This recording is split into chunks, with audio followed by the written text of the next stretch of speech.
The Chivas boss is happy and has congratulated his subordinates, Alejandro Manso and Javier Mayer, for the work they have done in this transfer market. What do you think? Did you think the work done by the management team was good or not? Let me know in the comments below and we will talk about this situation.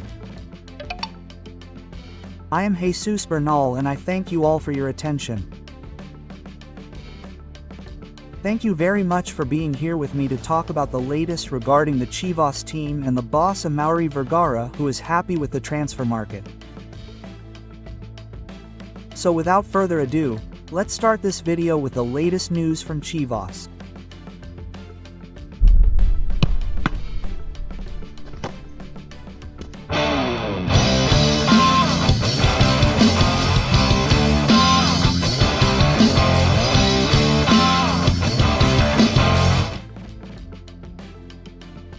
Take the 1,000 pesos that Caliente MX is giving you as a gift to use however you want on the platform, simply by clicking on the link that I put in the pinned comment below. Also, on your first deposit, boom, they will double it.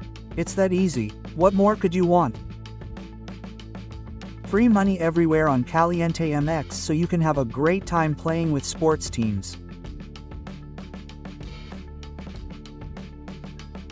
Well, the boss and owner of Chivas, Amaury Vergara, is very happy with the performance of his board in this transfer market by getting 4 reinforcements.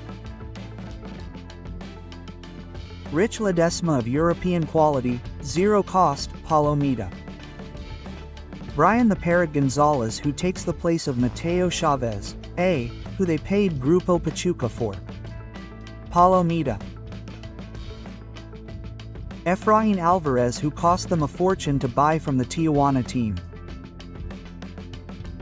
Palomita and Diego Campillo, whose negotiations were tough, and in the end Chivas had to give in on some things, but they are repatriating him from the Juarez team. Palomita. Here we have to say, right, because Chivas is criticized, but in reality the ones who decided to get rid of Campillo were the Spanish.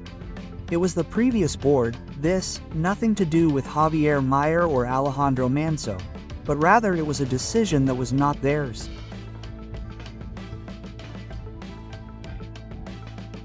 And yes, today Chivas is paying the price for this situation, having to bring Diego Campillo back, but overall, the owner Amaury Vergara was pleased, very happy with the work that was done in this market, and I think the fans can also see it.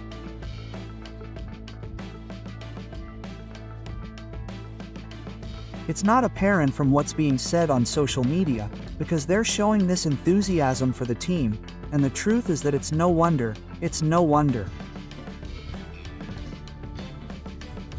It does seem to me that the team now has a competitive squad and we'll have to see if they can capitalize on it. From this moment on, I think the board has nothing to do with it. They've already done their job, they've brought in the coach, they've given him the tools, and from this moment on it all depends solely and exclusively on what the coach and his squad can do.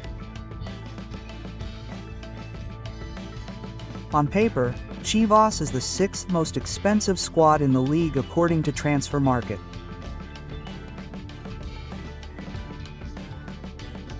That's why I believe that with good technical direction, the minimum that this team aspires to is to qualify directly, and then we'll see what they can achieve, but the least they can do is go straight to the playoffs.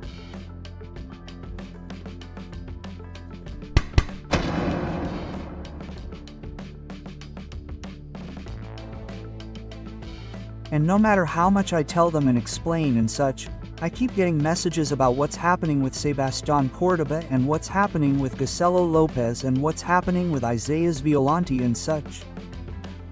Let me tell you, okay? These are players that Chivas asked about at some point, except for Cordoba. Chivas didn't ask about Cordoba.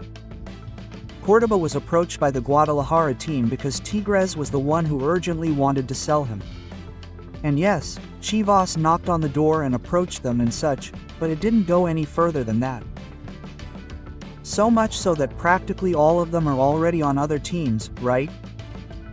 Cordoba's case in Mazatlan, Gacelo's case with Tigres and Violante's case with America. And it's not that Chivas knocked on the door because they urgently needed to bring any of those players, but rather it had more to do with being protected in case something happened, like someone came and took Camberos, for example, to cite an example. But well, apparently that's not the case. Well, in the end, part of the board's job is to ask about the situation of some players and that's it, right? There was never any negotiation. As I was saying, even with Sebastián Córdoba, it was more on the part of the people who represent him trying to push him and bring him closer to see if there was any possibility. But the only possibility that there was to bring him at the time didn't happen, which was when they wanted to make the exchange for Antuna. So forget about all those. They're not going to join the Chilas team.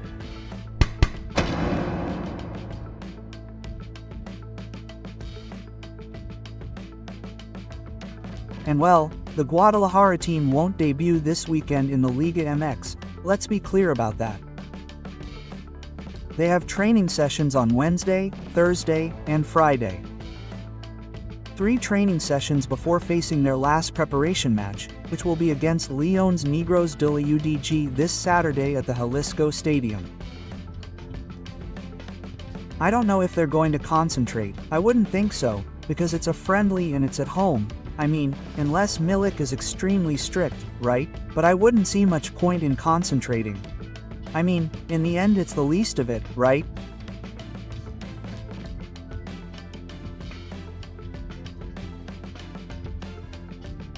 Let's see how the team's preseason ends, because as I said, remember that they modified the game against Tigres and instead of playing it this weekend at the Akron, they sent it until September 17th.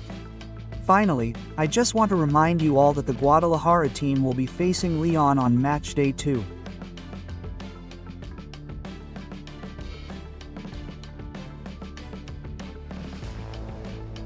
That's Chivas' debut game in the league, July 19th in 10 days against the team from Leon. And their home debut, Chivas' home debut won't be until July 26th, when they host Atletico San Luis. Saturday, July 26th, date 3. That's where Chivas makes their debut at the Akron Stadium in the next tournament. So, you're all informed. That's when the tournament stops, then they go to the league and all that stuff that will come in the immediate future. Well, that's it for this video. Thank you very much for your attention. Keep subscribing, commenting, sharing, and liking, and I'll see you next time. I'm Jesus Bernal. Bye.